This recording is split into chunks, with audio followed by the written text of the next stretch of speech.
ನಮಸ್ತೆ ಸ್ನೇಹಿತರೆ, ವಾಮನ ತ್ರಿವಿಕ್ರಮ ಚಾನಲ್ನ ವಿಡಿಯೋಗೆ ನಿಮಗೆಲ್ಲ ಸ್ವಾಗತ. ಅನೇಕ ಋಷಿಗಳು, ಸಾಧು ಸಂತರು ಈ ಭಾರತ ದೇಶದಲ್ಲಿ ಜನ್ಮ ಪಡೆದು ಈ ಭೂಮಿನ ಪವಿತ್ರಗೊಳಿಸಿದ್ದಾರೆ. ತಮ್ಮ ತಪಸ್ಸಿನ ಬಲದಿಂದ ಅತೀಂದ್ರಿಯ ಶಕ್ತಿಗಳನ್ನು ಸಿದ್ಧಪಡಿಸಿಕೊಂಡು ವಿಜ್ಞಾನಕ್ಕೆ ನಿಲುಕದಂತಹ ಅನೇಕ ಪವಾಡಗಳನ್ನು ಮಾಡ್ತಾ ಇವತ್ತು ಭಕ್ತರನ್ನ ರಕ್ಷಿಸ್ತಿದ್ದಾರೆ. ಅಂತಹ ಮಹಾನ್ ಗುರುಗಳಲ್ಲಿ ಪ್ರಮುಖರಾದವರು ಕಲಿಯುಗದ ಕಾಮಧೇನು ಕಲ್ಪವೃಕ್ಷ ಮಂತ್ರಾಲಯದ ಶ್ರೀ ರಾಘವೇಂದ್ರ ಸ್ವಾಮಿಗಳು. ಶ್ರೀ ರಾಘವೇಂದ್ರ ಸ್ವಾಮಿಗಳು ಕ್ರಿಸ್ತಶಕ 1595ರಲ್ಲಿ ತಮಿಳುನಾಡಿನ ಭುವನಗಿರಿ ಎಂಬ ಸ್ಥಳದಲ್ಲಿ ಜನಿಸ್ತಾರೆ. ನಂತರ ಶ್ರೀ ಮೂಲರಾಮದೇವರ ಪ್ರೇರಣೆಯಂತೆ ಕ್ರಿಸ್ತಶಕ 1671ರಲ್ಲಿ ಮಂತ್ರಾಲಯದ ಪವಿತ್ರವಾದ ತುಂಗಭದ್ರಾ ನದಿ ತೀರದಲ್ಲಿ ಜೀವಂತವಾಗಿ ಬೃಂದಾವನ ಪ್ರವೇಶ ಮಾಡ್ತಾರೆ. ಬೃಂದಾವನ ಪ್ರವೇಶಿಸುವ ಮೊದಲು ಶ್ರೀ ರಾಘವೇಂದ್ರ ಸ್ವಾಮಿಗಳು ತಾವು 700 ವರ್ಷಗಳ ಕಾಲ ಲೋಕ ಕಲ್ಯಾಣಕ್ಕಾಗಿ ಈ ಬೃಂದಾವನದಲ್ಲಿ ಜೀವಂತವಾಗಿ ಇರುವುದಾಗಿ ತಮ್ಮ ಭಕ್ತರಿಗೆ ಭರವಸೆ ನೀಡ್ತಾರೆ. ರಾಯರು ಬೃಂದಾವನ ಪ್ರವೇಶಿಸಿದ ನಂತರ ಅನೇಕ ಪವಾಡಗಳು ನಡೆಯುತ್ತದೆ. ಅಂತಹ ಪವಾಡಗಳಲ್ಲಿ ಒಂದು, ವಿದೇಶಿ ಅಧಿಕಾರಿಯಾದ ಸರ್ ಥಾಮಸ್ ಮನ್ರೋ ರಾಯರ ಭಕ್ತನಾಗಿ ಬದಲಾಗಿ ಭಾರತದಲ್ಲಿ ಅನೇಕ ಜನಪರ ಕೆಲಸಗಳನ್ನು ಮಾಡಿ ಭಾರತೀಯರಿಂದ ಶ್ಲಾಘನೆ ಪಡೆದಿದ್ದು. ಸ್ನೇಹಿತರೆ, ವಿಶ್ವದ ಬಹುಪಾಲು ಆಡಳಿತನ ತಮ್ಮ ಅಧೀನದಲ್ಲಿಟ್ಟುಕೊಂಡು ಸೂರ್ಯ ಮುಳುಗದ ಸಾಮ್ರಾಜ್ಯ ಅಂತ ಜಗತ್ತಿನಾದ್ಯಂತ ಮೆರೆಯುತ್ತಿದ್ದಂತಹ ಬ್ರಿಟಿಷ್ ಆಡಳಿತದಲ್ಲಿ ಬಳ್ಳಾರಿಯ ಪ್ರಾಂತೀಯ ಅಧಿಕಾರಿಯಾಗಿದ್ದ ಸರ್ ಥಾಮಸ್ ಮನ್ರೋ ಮಂತ್ರಾಲಯದ ಮತ್ತು ಅದರ ಸುತ್ತಮುತ್ತಲಿನ ಗ್ರಾಮಗಳ ಮತ್ತು ದೇವಾಲಯಗಳಿಂದ ತೆರಿಗೆಯನ್ನು ಸಂಗ್ರಹಿಸುವಂತೆ ತನ್ನ ಕಿರಿಯ ಅಧಿಕಾರಿಗಳಿಗೆ ಆದೇಶ ಮಾಡ್ತಾನೆ. ತೆರಿಗೆ ಸಂಗ್ರಹ ವಿಳಂಬ ಆಗಿದ್ರಿಂದ ತಾನೇ ಮಂತ್ರಾಲಯಕ್ಕೆ ಬಂದು ಪರಿಶೀಲನೆ ನಡೆಸಲು ಮುಂದಾಗ್ತಾನೆ. ತೆರಿಗೆ ಸಂಗ್ರಹದ ಕುರಿತಂತೆ ಪರಿಶೀಲನೆ ನಡೆಸಲು ಮಂತ್ರಾಲಯಕ್ಕೆ ಬಂದ ಸರ್ ಥಾಮಸ್ ಮನ್ರೋ 150 ವರ್ಷಗಳ ಹಿಂದೆ ಶ್ರೀ ರಾಘವೇಂದ್ರ ಸ್ವಾಮಿಗಳು ಈ ಸ್ಥಳದಲ್ಲಿ ಜೀವಂತವಾಗಿ ಬೃಂದಾವನ ಪ್ರವೇಶ ಮಾಡಿದ್ದಾರೆ ಅಂತ ಸ್ಥಳೀಯರಿಂದ ತಿಳ್ಕೊಳ್ತಾನೆ. ರಾಯರ ಬಗ್ಗೆ ಮತ್ತು ಅವರ ಶಕ್ತಿಯ ಬಗ್ಗೆ ಜನ ಸರ್ ಥಾಮಸ್ ಮನ್ರೋಗೆ ತಿಳಿಸಿದ್ರೂ ಕೂಡ ಅದನ್ನೆಲ್ಲ ನಿರ್ಲಕ್ಷಿಸಿ ಅಹಂಕಾರದಿಂದ ರಾಯರ ಬೃಂದಾವನದ ಮುಂದೆ ಬಂದು ನಿಂತ್ಕೊಳ್ತಾನೆ. ಸರ್ ಥಾಮಸ್ ಮನ್ರೋ ರಾಯರ ಬೃಂದಾವನದ ಮುಂದೆ ನಿಂತಾಗ ಅವನ ಮನಸ್ಸಿನಲ್ಲಿ ಶಾಂತತೆಯ ಭಾವ ಆವರಿಸುತ್ತೆ. ಬೃಂದಾವನದಿಂದ ಬೆಳಕು ಬಂದಂತಾಗಿ ಶ್ರೀ ರಾಘವೇಂದ್ರ ಸ್ವಾಮಿಗಳು ಅವನಿಗೆ ದರ್ಶನ ನೀಡ್ತಾರೆ. ರಾಯರು ಸರ್ ಥಾಮಸ್ ಮನ್ರೋ ಜೊತೆ ಆಂಗ್ಲ ಭಾಷೆಯಲ್ಲೇ ಮಾತನಾಡ್ತಾರೆ. ಈ ಬ್ರಿಟಿಷ್ ಅಧಿಕಾರಿಗೆ ಕೆಲವು ಆದೇಶಗಳನ್ನು ಕೂಡ ರಾಯರು ನೀಡ್ತಾರೆ. ರಾಯರು ಸರ್ ಥಾಮಸ್ ಮನ್ರೋಗೆ ಬೃಂದಾವನದಿಂದ ಕಾಣಿಸಿಕೊಂಡು ಮಾತನಾಡುತ್ತಿರುವುದು ಬೃಂದಾವನದ ಸಮೀಪದಲ್ಲಿದ್ದ ಬೇರೆ ಜನರಿಗೆ ಕೇಳಿಸುವುದಿಲ್ಲ. ನಂತರ ರಾಯರು ಬೃಂದಾವನದಿಂದಲೇ ಸರ್ ಥಾಮಸ್ ಮನ್ರೋಗೆ ಮಂತ್ರಾಕ್ಷತೆಯನ್ನು ನೀಡಿ ಆಶೀರ್ವದಿಸ್ತಾರೆ. ವಿದೇಶದಲ್ಲಿ ಜನಿಸಿದ್ದ ಸರ್ ಥಾಮಸ್ ಮನ್ರೋಗೆ ಹಿಂದೂ ಸಂಸ್ಕೃತಿಯ ಬಗ್ಗೆ, ಸನಾತನ ಧರ್ಮದ ಗುರುಗಳ ಶಕ್ತಿಯ ಬಗ್ಗೆ ಏನೂ ಗೊತ್ತಿರೋದಿಲ್ಲ. ರಾಯರು ತನಗೆ ಕೊಟ್ಟಿದ್ದ ಅಕ್ಷತೆಯನ್ನ ಸಮೀಪದಲ್ಲಿದ್ದ ಜನರಿಗೆ ತೋರಿಸಿ ಇದೇನೆಂದು ಕೇಳ್ತಾನೆ.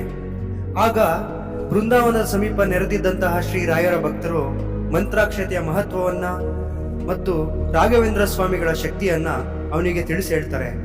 ಈ ಘಟನೆಯಿಂದ ಆಶ್ಚರ್ಯಚಕಿತನಾದ ಮನ್ರೋ ಮುಂದೆ ರಾಯರ ಭಕ್ತನಾಗಿ ಬದಲಾಗ್ತಾನೆ. ನಂತರ ಸರ್ ಥಾಮಸ್ ಮನ್ರೋ ಬ್ರಿಟನ್ನಲ್ಲಿದ್ದ ತಮ್ಮ ಕುಟುಂಬಸ್ಥರಿಗೆ ಪತ್ರ ಬರೆದು ತಾನು ಭಾರತ ದೇಶದಲ್ಲಿ 150 ವರ್ಷಗಳ ಹಿಂದೆ ಜೀವಂತವಾಗಿ ಬೃಂದಾವನಸ್ಥರಾಗಿರುವ ಹಿಂದೂ ಗುರುಗಳಾದ ಶ್ರೀ ರಾಘವೇಂದ್ರ ಸ್ವಾಮಿಗಳ ದರ್ಶನ ಪಡೆದು ಅವರಿಂದ ಮಂತ್ರಾಕ್ಷತೆಯನ್ನು ಸ್ವೀಕರಿಸಿದ್ದಾಗಿ, ಶ್ರೀ ರಾಘವೇಂದ್ರ ಸ್ವಾಮಿಗಳ ಶಕ್ತಿಯ ಬಗ್ಗೆ ಮತ್ತು ಮಂತ್ರಾಲಯ ಕ್ಷೇತ್ರದ ಮಹತ್ವದ ಬಗ್ಗೆ ವರ್ಣನೆ ಮಾಡ್ತಾನೆ. ಮಂತ್ರಾಲಯಕ್ಕೆ ಬಂದು ರಾಯರ ದರ್ಶನ ಮಾಡುವುದಕ್ಕೆ ಮೊದಲು ಕೇವಲ ಪ್ರಾಂತೀಯ ಅಧಿಕಾರಿಯಾಗಿದ್ದ ಸರ್ ಥಾಮಸ್ ಮನ್ರೋ ಮುಂದೆ ರಾಯರ ದರ್ಶನದ ನಂತರ ಮಡ್ರಾಸ್ ರಾಜ್ಯದ ಗವರ್ನರ್ ಆಗಿ ನೇಮಕಗೊಳ್ತಾನೆ. ಇದೇ ಮನ್ರೋ ಮುಂದೆ ಭಾರತದಲ್ಲಿ ಜನಪರ ಕೆಲಸಗಳನ್ನು ಮಾಡ್ತಾ ಕೃಷಿ ಭೂಮಿಗಳ ತೆರಿಗೆಯ ಸಂಗ್ರಹದಲ್ಲಿ ಸುಧಾರಣೆ ತರಲು ರೈತವಾರಿ ಪದ್ಧತಿನ ಜಾರಿಗೆ ತರ್ತಾನೆ. ಸರ್ ಥಾಮಸ್ ಮನ್ರೋ ಮಂತ್ರಾಲಯಕ್ಕೆ ಭೇಟಿ ನೀಡಿದ ಉಲ್ಲೇಖ ಬಳ್ಳಾರಿಯ ಗೆಜೆಟಿಯರ್ನಲ್ಲಿ ಇಂದಿಗೂ ಇದೆ. ಸ್ನೇಹಿತರೆ, ಈ ಘಟನೆ ನಡೆದಿದ್ದು ರಾಯರು ಬೃಂದಾವನ ಪ್ರವೇಶಿಸಿದ 150 ವರ್ಷಗಳ ನಂತರ. ಇದೇ ಸರ್ ಥಾಮಸ್ ಮನ್ರೋನ ವಂಶಸ್ಥರು 2018ರಲ್ಲಿ ಮಂತ್ರಾಲಯ ಕ್ಷೇತ್ರಕ್ಕೆ ಭೇಟಿ ನೀಡಿ ಸಾಂಪ್ರದಾಯಿಕವಾಗಿ ಪೂಜೆ ಸಲ್ಲಿಸಿ ರಾಯರ ದರ್ಶನ ಪಡೆದು ಮತ್ತೆ ತಮ್ಮ ದೇಶಗಳಿಗೆ ಹಿಂತಿರುಗಿದರು. ಇಂದಿಗೆ ರಾಯರು ಬೃಂದಾವನ ಪ್ರವೇಶಿಸಿ ಸುಮಾರು 353 ವರ್ಷಗಳು ಆಗ್ತಾ ಇದೆ. ಇಂದಿಗೂ ಮಂತ್ರಾಲಯದ ಪರಮ ಪವಿತ್ರ ಬೃಂದಾವನದೊಳಗೆ ಕುಳಿತು ಶ್ರೀರಾಮನ ಧ್ಯಾನದಲ್ಲಿ ನಿರತರಾಗಿರುವ ಶ್ರೀ ರಾಘವೇಂದ್ರ ಗುರು ಸಾರ್ವಭೌಮರು ತಮ್ಮ ಬೃಂದಾವನದ ಮಹಿಮೆಯಿಂದ ಸರ್ವ ಜನರನ್ನ ಇಂದಿಗೂ ರಕ್ಷಿಸುತ್ತಿದ್ದಾರೆ. ಯಾವಾಗ ಭೂಮಿಯಲ್ಲಿ ಅಧರ್ಮ ಹೆಚ್ಚಾಗಿ ಧರ್ಮಕ್ಕೆ ಹಾನಿಯಾಗುತ್ತೋ ಆಗ ಸ್ವಯಂ ಭಗವಂತ ಅಥವಾ ದೇವತೆಗಳು ಅವತರಿಸಿ ಬಂದು ಅಧರ್ಮೀಯರನ್ನ ಸಂಹರಿಸಿ ಧರ್ಮವನ್ನ ಭೂಮಿಯಲ್ಲಿ ಮರುಸ್ಥಾಪನೆ ಮಾಡ್ತಾರೆ. ಅದೇ ರೀತಿ ಧರ್ಮವನ್ನ ರಕ್ಷಿಸಲು ಭೂಮಿಯಲ್ಲಿ ಅವತರಿಸಿ ಬಂದವರು ಪರಿಮಳಾಚಾರ್ಯ ಎಂಬ ಬಿರುದು ಪಡೆದ ನಮ್ಮ ಶ್ರೀ ರಾಘವೇಂದ್ರ ಸ್ವಾಮಿಗಳು.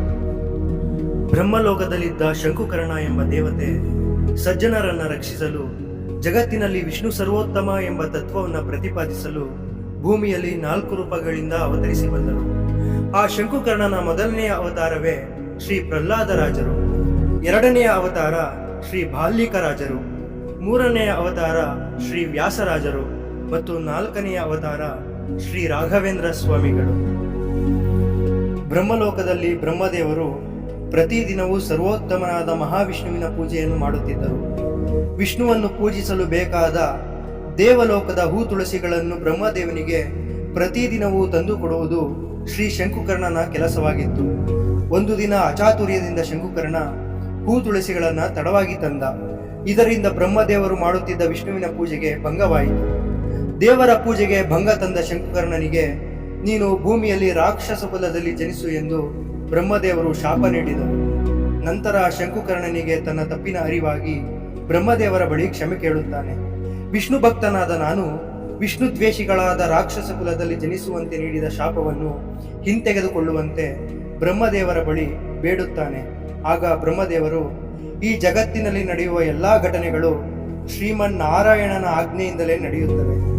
ವಿಷ್ಣು ಭಕ್ತರಿಗೆ ಕರ್ಮಾನುಸಾರವಾಗಿ ಬರುವ ಎಲ್ಲಾ ಶಾಪ ಅಥವಾ ಕಷ್ಟಗಳು ಮುಂದೆ ವರವಾಗಿ ಪರಿವರ್ತಿತವಾಗುತ್ತವೆ ಎಂದು ಶಂಕುಕರ್ಣನಿಗೆ ಹೇಳುತ್ತಾರೆ. ನೀನು ರಾಕ್ಷಸ ಕುಲದಲ್ಲಿ ಜನಿಸಿದರೂ ಕೂಡ ನಿನಗೆ ವಿಷ್ಣು ಭಕ್ತಿ ಇರುತ್ತದೆ. ನಿನ್ನನ್ನು ರಕ್ಷಿಸಲು ಮುಂದೆ ಶ್ರೀಹರಿ ನರಸಿಂಹನಾಗಿ ಅವತರಿಸುತ್ತಾನೆ ಎಂದು ಭರವಸೆ ನೀಡುತ್ತಾರೆ. ಆ ಶಂಕುಕರ್ಣ ಎಂಬ ಶಾಪಗ್ರಸ್ತ ದೇವತೆ ಸತ್ಯಯುಗದಲ್ಲಿ ದೈತ್ಯನಾದ ಹಿರಣ್ಯಕಶಿಪು ಮತ್ತು ಕಯಾದುವಿನ ಮಗನಾಗಿ ರಾಕ್ಷಸ ಕುಲದಲ್ಲಿ ಪ್ರಹ್ಲಾದ ಎಂಬ ಹೆಸರಿನಿಂದ ಜನಿಸುತ್ತಾನೆ. ಶ್ರೀಹರಿಯನ್ನು ದ್ವೇಷಿಸುವುದು, ವಿಷ್ಣುವಿನ ಸರ್ವೋತ್ತಮತ್ವವನ್ನು ಒಪ್ಪದೆ ವಿಷ್ಣು ಭಕ್ತರನ್ನು ಹಿಂಸಿಸುವುದು ರಾಕ್ಷಸರ ಸ್ವಭಾವ. ಆದರೆ ರಾಕ್ಷಸನ ಮಗನಾಗಿ ಜನಿಸಿದ ಈ ಪ್ರಹ್ಲಾದ ಬಾಲ್ಯದಲ್ಲೇ ನಿರಂತರ ಹರಿನಾಮ ಸ್ಮರಣೆಯಲ್ಲಿ ಮಗ್ನನಾಗಿರುತ್ತಾನೆ.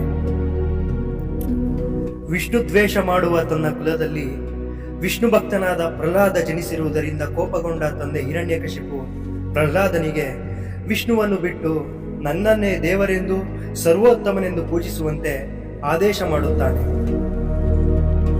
ಆಗ ಪರಮ ವಿಷ್ಣು ಭಕ್ತನಾದ ಪ್ರಹ್ಲಾದ ಲಕ್ಷ್ಮೀನಾರಾಯಣರನ್ನು ಹೊರತುಪಡಿಸಿ ಬೇರೆ ಎಲ್ಲಾ ಜೀವರಾಶಿಗಳು ಒಂದಲ್ಲ ಒಂದು ದಿನ ಸಾಯಲೇಬೇಕು. ಹೀಗಿರುವಾಗ ಸಾವಿರುವ ನೀನು ದೇವರಾಗಲು ಹೇಗೆ ಸಾಧ್ಯ ಎಂದು ತಂದೆಯನ್ನು ಪ್ರಶ್ನಿಸುತ್ತಾನೆ. ಆದಿದೇವನಾದ ಶ್ರೀಹರಿಯನ್ನು ಬಿಟ್ಟು ಬೇರೆ ಯಾರನ್ನೂ ದೇವರೆಂದು ಒಪ್ಪುವುದಿಲ್ಲವೆಂದು ತನ್ನ ವಿಷ್ಣು ಸರ್ವೋತ್ತಮತ್ವ ಸಿದ್ಧಾಂತವನ್ನು ಹಿರಣ್ಯಕಶಿಪುವಿನ ಮುಂದೆ ಪ್ರತಿಪಾದಿಸುತ್ತಾನೆ. ಇದರಿಂದ ಇನ್ನಷ್ಟು ಕೋಪಗೊಂಡ ಹಿರಣ್ಯಕಶಿಪು ನನಗೆ ಈ ವಿಷ್ಣು ಭಕ್ತನಾದ ಮಗ ಬೇಡವೆಂದು ಪ್ರಹ್ಲಾದನನ್ನು ನಾನಾ ರೀತಿಯಲ್ಲಿ ಕೊಲ್ಲಲು ಪ್ರಯತ್ನಿಸುತ್ತಾನೆ. ನಂತರ ಪ್ರಹ್ಲಾದನನ್ನು ರಕ್ಷಿಸಲು ಪರಮಾತ್ಮ ಕಂಬದಿಂದ ನರಸಿಂಹನಾಗಿ ಹೊರಬಂದು ರಾಕ್ಷಸನಾದ ಹಿರಣ್ಯಕಶಿಪುವನ್ನು ಸಂಹರಿಸುತ್ತಾನೆ. ನಂತರ ನರಸಿಂಹ ಪ್ರಹ್ಲಾದನಿಗೆ ಮೋಕ್ಷ ನೀಡುವುದಾಗಿ ಹೇಳಿ ತನ್ನ ವೈಕುಂಠ ಲೋಕಕ್ಕೆ ಬರುವಂತೆ ಆದೇಶ ಮಾಡುತ್ತಾನೆ. ಆಗ ಪ್ರಹ್ಲಾದ ನರಸಿಂಹನಿಗೆ ನಾನು ಒಬ್ಬನೇ ವೈಕುಂಠಕ್ಕೆ ಬರುವುದಿಲ್ಲ, ಭೂಮಿಯಲ್ಲಿ ಅಂಧಕಾರದಲ್ಲಿರುವ ಸಜ್ಜನರಿಗೆ ನಿನ್ನ ಮಹಾತ್ಮೆಯನ್ನು ತಿಳಿಸಿ ಅವರನ್ನು ನಿನ್ನ ಭಕ್ತರನ್ನಾಗಿಸಿ ಅವರೊಂದಿಗೆ ವೈಕುಂಠಕ್ಕೆ ಬರುತ್ತೇನೆಂದು ಹೊರಬೇಡುತ್ತಾನೆ. ಆದ್ದರಿಂದ ಪ್ರಹ್ಲಾದ ಜನರನ್ನು ವಿಷ್ಣು ಭಕ್ತರನ್ನಾಗಿ ಮಾಡಲು ಭೂಮಿಯಲ್ಲಿ ಅನೇಕ ಜನ್ಮಗಳನ್ನು ಪಡೆಯುತ್ತಾನೆ. ದ್ವಾಪರ ಯುಗದಲ್ಲಿ ಪ್ರಹ್ಲಾದ ಬಾಲ್ಯಕರಾಜನಾಗಿ ಅವತರಿಸಿ ಬಂದು ಮಹಾಭಾರತದ ಕುರುಕ್ಷೇತ್ರದ ಯುದ್ಧದಲ್ಲಿ ಪಾಲ್ಗೊಂಡು ಶ್ರೀಕೃಷ್ಣನ ಆರಾಧನೆಯನ್ನು ಮಾಡುತ್ತಾನೆ. ಕಲಿಯುಗದಲ್ಲಿ ಪ್ರಹ್ಲಾದ ಶ್ರೀ ವ್ಯಾಸರಾಜರಾಗಿ ಅವತರಿಸಿ ಬಂದು ವಿಜಯನಗರ ಸಾಮ್ರಾಜ್ಯದ ಶ್ರೀ ಕೃಷ್ಣದೇವರಾಯನ ರಾಜಗುರುಗಳಾಗಿ ಮತ್ತೆ ಹಿಂದೂ ಧರ್ಮವನ್ನು ಪ್ರಚಾರ ಮಾಡುತ್ತಾರೆ. ಭಾರತ ದೇಶದಾದ್ಯಂತ 732 ಆಂಜನೇಯನ ವಿಗ್ರಹಗಳನ್ನು ಪ್ರತಿಷ್ಠಾಪಿಸುತ್ತಾರೆ. ನಂತರ ನ್ಯಾಯಾಮೃತ, ತರ್ಕತಾಂಡವ ಮತ್ತು ತಾತ್ಪರ್ಯ ಚಂದ್ರಿಕಾ ಎಂಬ ಮುಂತಾದ ಗ್ರಂಥಗಳನ್ನು ರಚಿಸಿ ಆ ಗ್ರಂಥಗಳಲ್ಲಿ ವಿಷ್ಣು ಸರ್ವೋತ್ತಮತ್ವವನ್ನು ಪ್ರತಿಪಾದನೆ ಮಾಡಿ ಸಜ್ಜನರನ್ನು ವಿಷ್ಣು ಭಕ್ತರನ್ನಾಗಿಸುತ್ತಾನೆ. ಶ್ರೀಕೃಷ್ಣದೇವರಾಯನಿಗೆ ಬಂದಿದ್ದ ಕುಹಯೋಗದ ದೋಷವನ್ನು ಪರಿಹರಿಸಿ ವಿಜಯನಗರ ಸಾಮ್ರಾಜ್ಯವನ್ನು ರಕ್ಷಿಸುತ್ತಾರೆ. ಮುಂದೆ ಇದೇ ಪ್ರಹ್ಲಾದರಾಜರೇ ಮತ್ತೆ ಕಲಿಯುಗದಲ್ಲಿ ತಿಮ್ಮಣ್ಣ ಭಟ್ಟರು ಮತ್ತು ಗೋಪಿಕಾಂಬಾ ದಂಪತಿಗಳ ಪುತ್ರನಾಗಿ ಶ್ರೀ ರಾಘವೇಂದ್ರ ಸ್ವಾಮಿಗಳಾಗಿ ಅವತರಿಸಿ ಬರುತ್ತಾರೆ. ನಂತರ ಶ್ರೀ ಮಧ್ವಾಚಾರ್ಯರ ಸಿದ್ಧಾಂತವನ್ನು ಅಧ್ಯಯನ ಮಾಡಿ ದೇಶದೆಲ್ಲೆಡೆ ಹರಿಸರ್ವೋತ್ತಮತ್ವವನ್ನು ಪ್ರತಿಪಾದಿಸುತ್ತಾರೆ. ವಿದ್ಯಾದೇವತೆಯಾದ ಸರಸ್ವತೀ ದೇವಿಯ ಆದೇಶದಂತೆ ಸನ್ಯಾಸವನ್ನು ಸ್ವೀಕರಿಸುತ್ತಾರೆ. ನಂತರ ತಾವು ಹಿಂದಿನ ಜನ್ಮದಲ್ಲಿ ಪ್ರಹ್ಲಾದರಾಜನಾಗಿದ್ದಾಗ ಯಜ್ಞಯಾಗಗಳನ್ನು ಮಾಡಿದ್ದ ಸ್ಥಳವಾದ ಮಂತ್ರಾಲಯಕ್ಕೆ ಬಂದು ಯಜ್ಞಕುಂಡವಿದ್ದ ಸ್ಥಳದಲ್ಲಿಯೇ ಬೃಂದಾವನಸ್ಥರಾಗುತ್ತಾರೆ. ಹೀಗೆ ಪ್ರಹ್ಲಾದರಾಜರು ಮೊದಲನೆಯ ಜನ್ಮದಲ್ಲಿಯೇ ನರಸಿಂಹದೇವರಿಂದ ಹೊರಪಡೆದು ಜನರನ್ನು ರಕ್ಷಿಸಿ ಶ್ರೀಹರಿಯ ಭಕ್ತರನ್ನಾಗಿಸಿ ವೈಕುಂಠಕ್ಕೆ ಕರೆದುಕೊಂಡು ಹೋಗಲು ಶ್ರೀ ಬಾಲ್ಮೀಕರಾಜರಾಗಿ ವ್ಯಾಸರಾಜರಾಗಿ ಜನ್ಮಗಳನ್ನು ಪಡೆದು ಶ್ರೀಮನ್ನಾರಾಯಣನನ್ನು ಆರಾಧಿಸಿದರು. ಈಗ ಅದೇ ಪ್ರಹ್ಲಾದರಾಜರೇ ಶ್ರೀ ರಾಘವೇಂದ್ರ ಸ್ವಾಮಿಗಳಾಗಿ ಕಲಿಯುಗದಲ್ಲಿ ಅವತಾರ ಮಾಡಿ ಬಂದು ಅವರು ಹಿಂದಿನ ಜನ್ಮಗಳಲ್ಲಿ ಗಳಿಸಿದ ತಪಸ್ಸಿನ ಪುಣ್ಯವನ್ನು ಮಂತ್ರಾಲಯದ ಭವ್ಯ ಬೃಂದಾವನದೊಳಗೆ ಕುಳಿತು ಸಜ್ಜನರಿಗೆ ನೀಡುತ್ತಿದ್ದಾರೆ. ಅಂದು ಬ್ರಹ್ಮದೇವರು ಶಂಕುಕರ್ಣನಿಗೆ ನೀಡಿದ ಒಂದು ಶಾಪ ಇಂದು ಲಕ್ಷಾಂತರ ವಿಷ್ಣು ಭಕ್ತರಿಗೆ ವರವಾಗಿ ಪರಿವರ್ತಿತವಾಗಿದೆ. ಪ್ರಹ್ಲಾದ ವರದಂ ಶ್ರೀಶಂ ದೈತ್ಯೇಶ್ವರ ವಿದಾರಣಂ ಶ್ರೀ ನೃಸಿಂಹಂ ಮಹಾವೀರಂ ನಮಾಮಿ ಋಣಮುಕ್ತಯೇ.